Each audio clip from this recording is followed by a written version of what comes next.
Hello दोस्तों, the success point 2.0 में आप सभी का वेलकम है। आज हम लोग एडिटेरिया समान अध्ययन से प्रैक्टिस सेट 73 एवं 74 करेंगे, जो सभी प्रतियोगी परीक्षाओं के लिए अति महत्वपूर्ण है। तो वीडियो में अंत तक बने रहिएगा। वीडियो को लाइक, सब्सक्राइब एंड दोस्तों के साथ ज़्यादा से ज़्यादा शेयर कीजिएगा। बेल आइकन प्रेस कीजिएगा ताकि सेशन का नोटिफिकेशन मिलते रहे आपको। सबसे पहले बता दें दोस्तों कि इसका पीडीएफ का लिंक वीडियो के डिस्क्रिप्शन बॉक्स में डाल दिया गया है। आप लोग वहां से इसे डाउनलोड करके मॉक टेस्ट लगा सकते हैं। आइए इसका पहला क्वेश्चन देखते हैं। क्वेश्चन कह रहा है निम्नलिखित में से कौन सा एक सैप्रोफाइट यानी कि मृतोपजीवी है। तो इसका करेक्ट आंसर क्या हो जाएगा? कवक और बैक्टीरिया। क्या? कवक और बैक्टीरिया। अगला क्वेश्चन है मेटाबॉलिक दर नियंत्रित किया जाता है। तो इसका करेक्ट आंसर क्या होगा? थायराइड द्वारा। ठीक है, किसके द्वारा? थायराइड द्वारा। अगला है सेक्रेटिन हार्मोन स्रावित होता है। कहाँ से स्रावित होता है मेरे भाई? ये स्रावित होता है ग्रहणी द्वारा। किसके द्वारा? ग्रहणी द्वारा। Option B is the right answer. अगला क्वेश्चन है कि मानव मस्तिष्क में स्मरण क्षमता कहाँ होती है। मानव मस्तिष्क में स्मरण क्षमता जो होती है वो सेरिब्रम में होता है। किसमें? सेरिब्रम में। अगला क्वेश्चन है निम्नलिखित में से कौन एक यूकैरियोटिक जीव का उदाहरण नहीं है। तो यूकैरियोटिक जीव का उदाहरण जीवाणु नहीं है, बाकी सभी है। अगला है शरीर की समन्वय प्रणाली है। क्या है मेरे भाई? तंत्रिका और क्या है? अंतःस्रावी तंत्र। तंत्रिका और अंतःस्रावी तंत्र। अगला क्वेश्चन की ओर बढ़े हैं। क्वेश्चन कह रहा है कि निम्नलिखित में से किन पदार्थों के कारण जल में अस्थायी कठोरता होती है, अस्थायी कठोरता होती है। नीचे दिए गए कूट का प्रयोग कर सही उत्तर चुनिए। पहला कह रहा है MgHCO3 इंटू होल 2। दूसरा कह रहा है CaHCO3 का होल 2।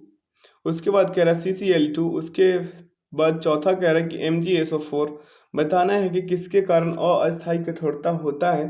तो इसका करेक्ट आंसर हो जाएगा ऑप्शन नंबर डी। 1 और 2 जो है इसके कारण अस्थायी कठोरता होती है। ठीक है, आइए अगला क्वेश्चन की ओर बढ़ते हैं। क्वेश्चन कह रहा है मेरे भाई कि सूची एक में दिए गए ईंधनों के नाम का मिलान सूची 2 में उनके प्रमुख रासायनिक गुणों से कीजिए और नीचे दिए गए विकल्पों में से सही उत्तर को चुनिए। आइए इसका मिलान करते हैं इसका। तो क्या होगा मेरे भाई? वाटर गैस का क्या होगा? कार्बन मोनोऑक्साइड और हाइड्रोजन। वाटर गैस का होगा कार्बन मोनोऑक्साइड और हाइड्रोजन। नेचुरल गैस का क्या होगा? मीथेन और ईंधन, इथेन। क्या? मीथेन और इथेन। नेचुरल गैस का सीएनजी का क्या होगा? मीथेन। सीएनजी का क्या होगा? मीथेन। एलपीजी का क्या होगा? ब्यूटेन और प्रोपेन। तो इस हिसाब से इसका करेक्ट आंसर होना चाहिए और होगा ही। Option A is the right answer. अगला क्वेश्चन की ओर बढ़ते हैं। क्वेश्चन कह रहा है कि मानव शरीर में अधिकतम मात्रा में पाए जाने वाला तत्व है। कौन सा तत्व है जो अधिकतम मात्रा में पाया जाता है? तो ऑक्सीजन। क्या? ऑक्सीजन। अगला क्वेश्चन की ओर बढ़ेंगे। क्वेश्चन कह रहा है तेज धावकों की मांसपेशियों में निम्नलिखित में से किसके संचयन से ऐंठन आ जाती है। तो इसका करेक्ट आंसर क्या होगा? लैक्टिक अम्ल। क्या? मांसपेशिया में क्या होता है मेरे भाई? कि लैक्टिक अम्ल का जमाव होता है, जिसके कारण थकान महसूस होता है। अगला क्वेश्चन है कि निम्नलिखित में से किस कोशिका अंगक से लाइसोसोम बनता है। तो लाइसोसोम बनता है मेरे भाई गोल्जी काय। क्या? गोल्जी काय। Option C is the right answer. अगला है निम्न में से कौन सा रासायनिक परिवर्तन का उदाहरण नहीं है। तो इसका करेक्ट आंसर क्या हो जाएगा? जल का जल वाष्प में परिवर्तन। अगला, यदि कोई वस्तु वृत्ताकार पथ में घुमाई जाती है तो उस पर किया गया कार्य क्या होगा? शून्य होगा। क्या? शून्य होगा। अगला क्वेश्चन की ओर बढ़ते हैं। क्वेश्चन कह रहा है जब लघु पथ यानी कि शॉर्ट सर्किट की दशा घटित होती है, परिपथ में धारा क्या होगा ये बताना है। तो इसका करेक्ट आंसर होगा पर्याप्त रूप से बढ़ती है। क्या? पर्याप्त रूप से बढ़ती है। अगला है व्यंजक चूर्ण और डीडीटी के बारे में निम्नलिखित में से कौन सा कथन सही है। तो इसका सही कथन है दोनों में क्लोरीन यौगिक है। क्या है? दोनों में क्लोरीन जो है यौगिक है। अगला क्वेश्चन है कि निम्न में से कौन सा गुण ध्वनि तरंग में विद्यमान नहीं है। तो इसका करेक्ट आंसर क्या होगा? ध्रुवन। इसे ध्रुवित नहीं किया जा सकता ध्वनि तरंग को, बाकी सभी सही है। अगला उपास्थि यानी कि कार्टिलेज निम्नलिखित में से किस में नहीं पाया जाता। तो उपास्थि जो है मेरे भाई वो नहीं पाया जाता मूत्राशय में। कहाँ? मूत्राशय में नहीं पाया जाता उपास्थि। अगला निम्नलिखित में से किसकी कोई इकाई नहीं है। तो इसका सापेक्षिक घनत्व जो है इसका कोई इकाई नहीं है। ऑप्शन बी जो है इसका परम सत्य आंसर हो जाएगा। अगला क्वेश्चन है कि वह तत्व जो रक्त में नहीं पाया जाता है, कौन सा तत्व होगा? तो यह है क्रोमियम। क्या? क्रोमियम जो है वो रक्त में नहीं पाया जाता। अगला है पौधे के किस हिस्से से हल्दी प्राप्त की जाती है जो आमतौर पर रंग और एंटीसेप्टिक के रूप में इस्तेमाल की जाती है? इसका करेक्ट आंसर क्या होगा? तना। क्या? तना। अगला है भारतीय रिजर्व बैंक द्वारा बैंक दर कम करने की ओर जा, तो इसका करेक्ट आंसर क्या हो जाएगा मेरे भाई? बाजार में अधिक तरलता। Option A is the right answer. अगला क्वेश्चन कह रहा है कि घाटे के वित्त पोषण के कारण अर्थव्यवस्था में निम्नलिखित में से कौन सा विकास हो सकता है? नीचे दिए गए कोड का उपयोग करके सही उत्तर चुने। तो कोड पहला क्या कह रहा है कि मुद्रास्फीति में वृद्धि, दूसरा कह रहा है सरकारी कर्ज में वृद्धि, तीसरा कह रहा है धन की आपूर्ति में वृद्धि और चौथा कह रहा है चालू खाते में सुधार, चालू खाता घाटे में सुधार। तो इसका करेक्ट आंसर क्या होगा मेरे भाई? इसका करेक्ट आंसर होगा 1, 2 और 3। क्या? Option D is the right answer. अगला, संसद में केंद्रीय बजट की तैयारी और प्रस्तुति के लिए निम्नलिखित में से कौन सा विभाग जिम्मेदार है? तो इसका करेक्ट आंसर होगा आर्थिक मामलों के विभाग। क्या? आर्थिक मामलों के विभाग। अगला क्वेश्चन कह रहा है कि एक खुली अर्थव्यवस्था वह अर्थव्यवस्था है जिसमें निर्यात के साथ साथ आयात भी होता है। Option D is the right answer. अगला है संविधान के किस अनुच्छेद में अखिल भारतीय सेवाओं का उपबंध किया गया है? तो इसका करेक्ट आंसर क्या होगा? अनुच्छेद 312। अगला क्वेश्चन की ओर बढ़ते हैं तो पाएंगे हम कि भारतीय संविधान में एकल नागरिकता का प्रावधान निम्नलिखित में से किस देश के संविधान से लिया गया है, ये बताना है। इसका करेक्ट आंसर होगा ब्रिटेन का संविधान। क्या? ब्रिटेन का संविधान से प्रस्तावना को लिया गया है। अगला क्वेश्चन की ओर बढ़ेंगे, कह रहा है यह सिद्धांत कि स्वतंत्र भारत के लिए नए संविधान को तैयार करना मुख्यतः यानी कि यद्यपि अकेले नहीं, खुद स्वयं भारतीयों की जिम्मेवारी है होनी चाहिए, पहली बार निम्नलिखित में से किस एक में स्वीकार किया गया था? तो इसका करेक्ट आंसर हो जाएगा मेरे भाई वायसराय लिनलिथगो का अगस्त प्रस्ताव। क्या? वायसराय लिनलिथगो का अगस्त प्रस्ताव। अगला क्वेश्चन बढ़ेंगे, कह रहा है क्वेश्चन कि ब्रिटिश भारत में कानून निर्माण की प्रक्रिया में भारतीय प्रतिनिधियों को शामिल करने की शुरुआत निम्न में से किस अधिनियम द्वारा हुई? तो इसका करेक्ट आंसर होगा भारत परिषद अधिनियम 1861। क्या? भारत परिषद अधिनियम 1861। अगला क्वेश्चन पे ध्यान देंगे, कह रहा है क्वेश्चन की निम्नलिखित निम्न कथनों में से कौन सा कथन सही है? कथन को अच्छे से पढ़िए ध्यानपूर्वक, तो आप पाएंगे कि संयुक्त बैठक की कार्यवाही लोकसभा के प्रक्रिया नियमों के अनुसार संचालित होता है। ऑप्शन सी जो होगा इसका परम सत्य आंसर हो जाएगा। अगला है निम्न में से किस राज्य से होकर भारतीय मानक समय रेखा गुजरती है? तो मानक समय रेखा जो है मध्य प्रदेश से होकर गुजरती है। ऑप्शन के according option A is the right answer. अगला है निम्नलिखित समूहों में कौन सा पूर्व से पश्चिम की ओर पहाड़ियों का सही क्रम है? तो इसका करेक्ट आंसर होगा मिसमी, अबोर और मीरी। ऑप्शन डी जो होगा इसका परम सत्य आंसर हो जाएगा। अगला है पालघाट दर्रा किन दो राज्यों के बीच स्थित है? तो पालघाट दर्रा जो है केरल और तमिलनाडु के बीच स्थित है। कमेंट सेक्शन में आप लोग बताइएगा कि थालघाट दर्रा जो है किन दो राज्यों के बीच स्थित है? थालघाट, यहाँ पे पालघाट दिया हुआ है। थालघाट आप लोग कमेंट सेक्शन आप ही के लिए है, वहाँ आप कमेंट सेक्शन में बताइए कि थालघाट दर्रा किन दो राज्यों के बीच स्थित है। अगला क्वेश्चन की ओर बढ़ेंगे तो पाएंगे निम्न में से कौन सा मैंग्रोव वनस्पति स्थल तमिलनाडु में स्थित नहीं है? तो इसका करेक्ट आंसर क्या हो जाएगा? इसका करेक्ट आंसर होगा कुंडापुर। क्या? Kundapur. Option D is the right answer. अगला है निम्नलिखित में से कौन खरीफ फसल नहीं है? तो खरीफ फसल सरसों नहीं है, ये रबी की फसल है। अगला क्वेश्चन है पारिस्थितिकी तंत्र में ऊर्जा का स्रोत क्या है? ऊर्जा का स्रोत क्या होगा मेरे भाई? सौर विकिरण। क्या? सौर विकिरण। अगला क्वेश्चन है, कह रहा है कि पोलावरम बहुउद्देशीय योजना किस नदी पर स्थित है? तो इसका करेक्ट आंसर होगा गोदावरी। क्या? गोदावरी। अगला निम्नलिखित में से दक्षिण भारत स्थित एकमात्र महाजनपद कौन सा था? तो इसका करेक्ट आंसर क्या होगा? अस्मक। क्या? Ashmaka. Option B is the right answer. अगला है किताब उल यामिनी किसकी रचना है? तो इसका करेक्ट आंसर क्या होगा? उत्वी की। किसका? उत्वी की है ये। Option C is the right answer. अगला क्वेश्चन कह रहा है कि विजयनगर राज्य की स्थापना हरिहर एवं बुक्का द्वारा कब की गई थी? इसका करेक्ट आंसर क्या होगा? 1336 ईस्वी। क्या? 1336 ईस्वी। Option D is the right answer. अगला कांग्रेस के जिस अधिवेशन में पहली बार राष्ट्रगान गाया गया उसके अध्यक्ष थे? कौन थे अध्यक्ष? विशन नारायण धर। क्या? Vishan Narayan Dhar. Option B is the right answer. अगला, लंदन में कर्जन वायली की हत्या का संबंध किनसे है, ये बताना है। तो मदन लाल ढींगरा से। किनसे? मदन लाल ढींगरा जो है कर्जन वायली की हत्या की थी लंदन में। ठीक है, अगला क्वेश्चन की ओर बढ़ेंगे तो पाएंगे कि चतुर्थ बौद्ध संगीति कनिष्क के शासनकाल में प्रथम शताब्दी में कश्मीर के कुंडलबल में आयोजित की गई थी। इसकी अध्यक्षता किसने की थी?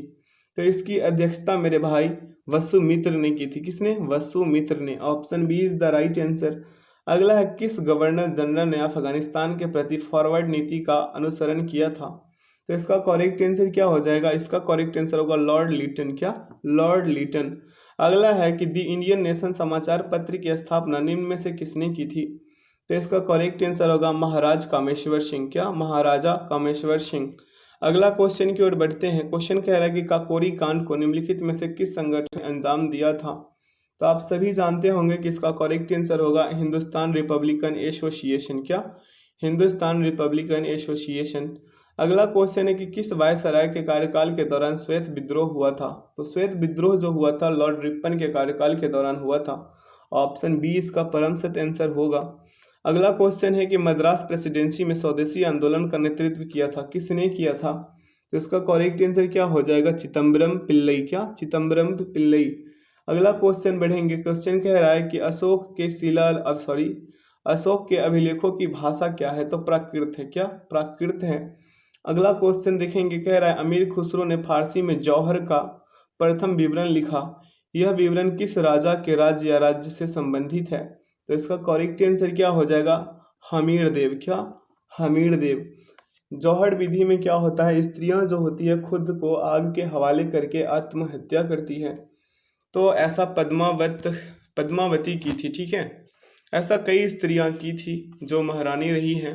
ठीक है, आइए अगला क्वेश्चन देखेंगे मेरे भाई। क्वेश्चन कह रहा है कि द्वितीय जैन संगीति कब आयोजित की गई थी? तो इसका करेक्ट आंसर क्या होगा? 512 ईस्वी में।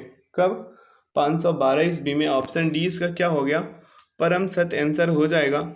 इसका स्मरणीय तथ्य वीडियो में डाल दिया गया है, यानी पीडीएफ में डाल दिया गया है।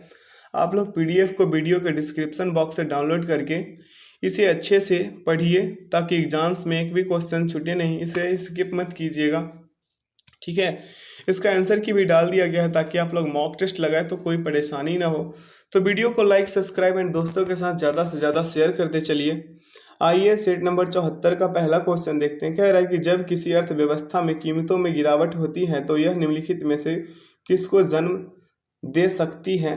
नीचे दिए गए कोड का उपयोग करके सही उत्तर को चुनिए। कोड 1 क्या कह रहा है कि उपभोक्ता वस्तुओं की मांग में वृद्धि, दूसरा कह रहा है ब्याज दरों में वृद्धि, तीसरा कह रहा है निर्यात में वृद्धि। तो इसका करेक्ट आंसर क्या होगा? 1 और 3, केवल 1 और 3। ऑप्शन सी होगा इसका परम सत्य आंसर हो जाएगा। अगला क्वेश्चन है, यूनियन बजट में राजकोषीय घाटा निम्न के बराबर है, किसके बराबर है मेरे भाई? ये है आंतरिक और बाह्य उधार में शुद्ध वृद्धि से। ठीक है, अगला है निम्नलिखित में कौन सा पूंजी खाता नहीं है? पूंजी खाता कौन सा नहीं है? तो निजी प्रेषण। क्या? निजी प्रेषण जो है पूंजी खाता नहीं है। अगला है विटामिन के शरीर के किस भाग में संश्लेषित होता है? तो इसका करेक्ट आंसर क्या होगा? यकृत। क्या? यकृत में संश्लेषित होता है विटामिन के। अगला क्वेश्चन है कि पीला एंजाइम किसे कहते हैं? तो पीला एंजाइम विटामिन B2 को कहते हैं। विटामिन B2 का रासायनिक नाम क्या है? कमेंट सेक्शन में बताइए। अगला है रुधिर के प्लाज्मा में निम्नलिखित में से किसके द्वारा एंटीबॉडी निर्मित होती है? तो एंटीबॉडी मेरे भाई लिम्फोसाइट है। क्या? लिम्फोसाइट। ऑप्शन बी जो है इसका परम सत्य आंसर होगा। अगला क्वेश्चन है निम्नलिखित में से कौन सा खाद्य श्रृंखला का सही क्रम है? तो इसका करेक्ट आंसर क्या होगा? घास। पहले होगा घास। घास को कौन खाएगा? कीट। कीट को खाएगा मेढक। मेढक को खाएगा सर्प और सर्प को क्या खाएगा? गरुड़। ऑप्शन ए जो होगा इसका परम सत्य आंसर होगा। अगला क्वेश्चन है कि जल में वायु का बुलबुला किसकी भांति व्यवहार करता है? तो इसका करेक्ट आंसर होगा अवतल लेंस के भांति। अगला है ताप के निम्न में से किस पैमाने में ऋणात्मक मान नहीं होता? तो इसका करेक्ट आंसर क्या होगा? केल्विन। क्या? केल्विन। ऑप्शन बी जो होगा इसका परम सत्य आंसर होगा। अगला क्वेश्चन है जिस रूप में पौधे नाइट्रोजन प्राप्त करते हैं वह क्या है मेरे भाई? नाइट्रेट। क्या है? नाइट्रेट। अगला क्वेश्चन है, क्वेश्चन कह रहा है कि पृष्ठ तनाव किसके कारण पैदा होता है? तो पृष्ठ तनाव जो है अणुओं के बीच संसंजक बल। क्या? अणुओं के बीच संसंजक बल के कारण पृष्ठ तनाव उत्पन्न होता है, पैदा होता है। अगला है, निम्न में से किसका उपयोग अग्निशामक के रूप में किया जाता है? तो अग्निशामक के रूप में बेकिंग सोडा का प्रयोग किया जाता है। किसका? बेकिंग सोडा का। Option C is the right answer. अगला है, वयस्क पुरुषों में आरबीसी की सामान्यतः संख्या होती है, कितनी संख्या होती है मेरे भाई? तो 5.4 मिलियन। क्या? 5.4 million. Option D is the right answer. अगला क्वेश्चन देखेंगे। क्वेश्चन कह रहा है कि निम्न में से कौन सा वायु का अकार्बनिक गैसीय प्रदूषक है? तो इसका करेक्ट आंसर होगा हाइड्रोजन सल्फाइड। क्या? Hydrogen sulphide.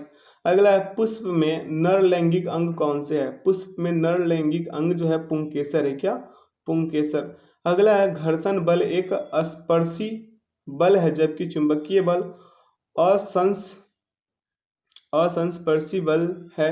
यह कथन है, किसकी कथन है ये? सॉरी, ये कथन है केवल 0 डिग्री सेल्सियस। अगला क्वेश्चन की ओर बढ़ते हैं। क्वेश्चन कह रहा है मेरे भाई कि भारत में उच्च न्यायालयों के न्यायाधीश को पद की शपथ दिलवाते हैं, कौन दिलवाते हैं? तो इसका करेक्ट आंसर होगा राज्य का राज्यपाल। क्या? राज्य का राज्यपाल। अगला क्वेश्चन है कि भारत में मताधिकार और निर्वाचित होने का अधिकार है, इसका करेक्ट आंसर क्या होगा? संवैधानिक अधिकार। क्या? संवैधानिक अधिकार है ये। अगला क्वेश्चन देखेंगे। क्वेश्चन कह रहा है कि भारत के सर्वोच्च न्यायालय के अधिकार क्षेत्र को बढ़ाने का अधिकार है, इसका करेक्ट आंसर क्या होगा? संसद को। किसे है? संसद को है। अगला है, निम्न में से कौन सिविल सेवा बोर्ड के पदेन अध्यक्ष होते हैं? तो सिविल सेवा बोर्ड के पदेन अध्यक्ष कैबिनेट सचिव होते हैं। कौन? कैबिनेट सचिव।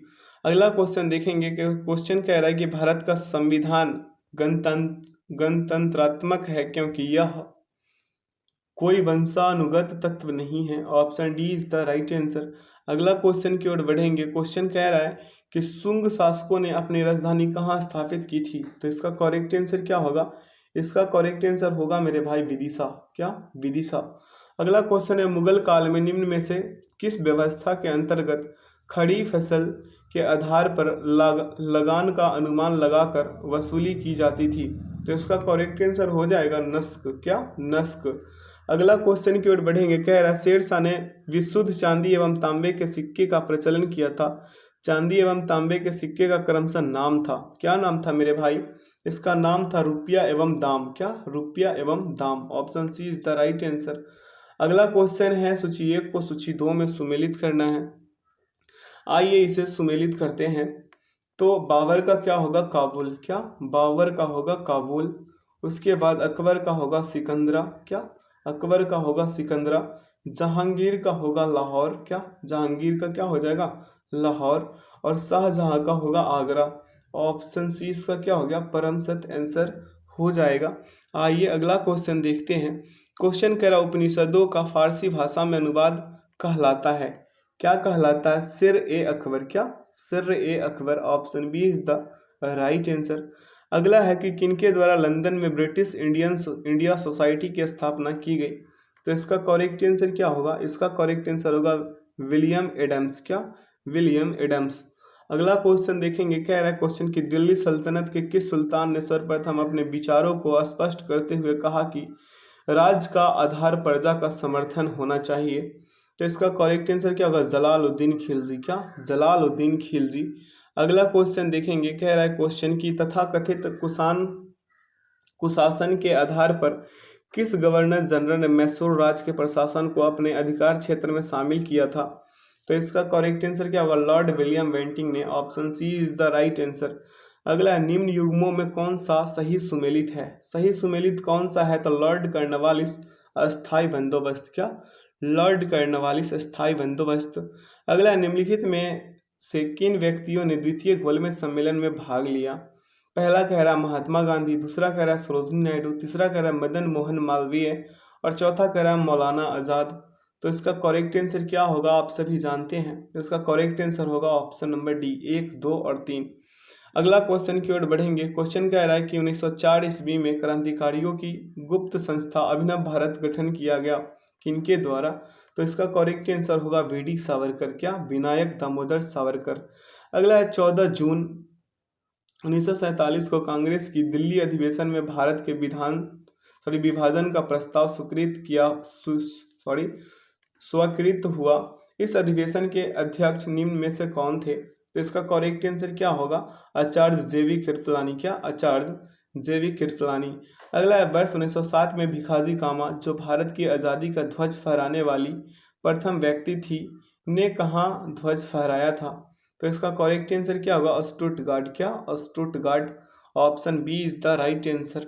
अगला क्वेश्चन है कि भारत में अंग्रेजों ने प्रथम मदरसा कहाँ स्थापित किया था? तो इसका करेक्ट आंसर क्या होगा? कोलकाता में। कहाँ? कोलकाता में। अगला क्वेश्चन है कि निम्नलिखित में से किसने सोम प्रकाश नामक समाचार पत्र शुरू किया था?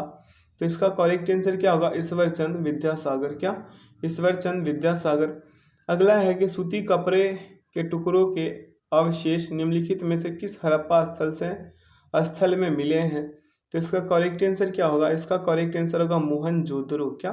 मोहनजोदड़ो। अगला क्वेश्चन की ओर बढ़ेंगे। क्वेश्चन कह रहा है कि निम्नलिखित में से कौन भारत में आए विदेशी आक्रमणकारियों का सही क्रम है? तो इसका सही क्रम होगा हिंद, यवन, शक, हिंद, पार्थियन और Kushan. Option C is the right answer. C इसका सही उत्तर होगा।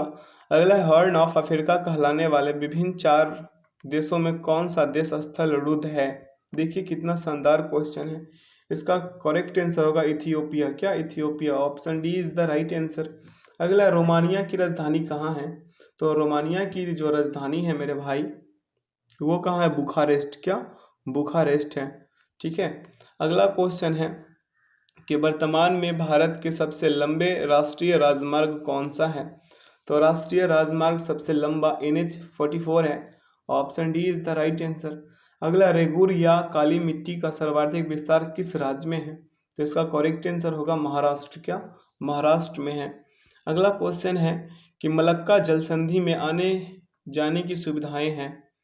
मलक्का जल संधि में आने जाने की सुविधाएं हैं अंडमान सागर से दक्षिण चीन सागर तक। ठीक है। Option D is the right answer. अगला, निम्न में से कौन स्थल रुद्ध देश है? लैंड लॉक देश कौन सा है? ऑप्शन में से बताइए चुनकर। तो माली जो है, माली, ये है स्थल रुद्ध देश। ऑप्शन बी जो होगा इसका परम सत्य आंसर हो जाएगा। अगला क्वेश्चन की ओर बढ़ते हैं। क्वेश्चन कह रहा है, भूटान के साथ भारत के किस राज्य की सीमा सबसे ज्यादा लंबी है? तो इसका करेक्ट आंसर क्या होगा? असम। किसका? असम का जो है भूटान के साथ सबसे लंबी सीमा है। अगला है, विश्व की गेहूं मंडी किस शहर को कहा जाता है? विश्व की गेहूं मंडी विनीपेग को, किसे? विनीपेग को कहा जाता है। अगला है, टेरा रोसा मिट्टी किसके लिए उपयुक्त होता है? तो टेरा रोसा जो मिट्टी है वो कहवा के लिए। किसके लिए? कहवा के लिए। ऑप्शन बी जो होगा इसका परम सत्य आंसर होगा मेरे भाई। अगला क्वेश्चन है कि याकूत किस देश की प्रमुख जनजाति है? याकूत जो है वो रूस की एक प्रमुख जनजाति है। Option C is the right answer. अगला क्वेश्चन है कि सौर विकिरण निम्नलिखित में से किस परास में दिखता है? तो इसका करेक्ट आंसर क्या होगा? 400 से 780 nm। ठीक है। ऑप्शन बी इसका करेक्ट आंसर होगा। इस सेशन का आखिरी क्वेश्चन देखेंगे। क्वेश्चन कह रहा है, भीड़ नियंत्रण हेतु प्रयोग में लाई जाने वाली आसो गैस में कौन सी गैस होती है? तो इसका करेक्ट आंसर क्या होगा मेरे भाई? इसका करेक्ट आंसर होगा अमोनिया। क्या? Ammonia. Option C is the right answer. आशा करते हैं कि आज के सेशन से आप लोगों को काफ़ी कुछ सीखने को मिला होगा। इसका स्मरणीय तथ्य PDF के डिस्क्रिप्शन बॉक्स में PDF में डाल दिया गया है। आप लोग वीडियो के डिस्क्रिप्शन बॉक्स से इसे डाउनलोड करके अच्छे से 2-3 बार रिपीट कीजिएगा ताकि ध्यान में रहे। ठीक है। और इसका मॉक टेस्ट लगाने के लिए आंसर की भी डाल दिए हैं। आंसर की इसलिए डाला गया है ताकि आप लोग मॉक टेस्ट लगाए तो कोई परेशानी ना हो। तो वीडियो में अंत तक बने रहने के लिए बहुत बहुत धन्यवाद। वीडियो को लाइक, सब्सक्राइब एंड दोस्तों के साथ ज़्यादा से ज़्यादा शेयर कीजिए। बेल आइकन को प्रेस कीजिए ताकि सेशन का नोटिफिकेशन मिलते रहे आपको सबसे पहले। तो thanks for watching the video. जय हिंद।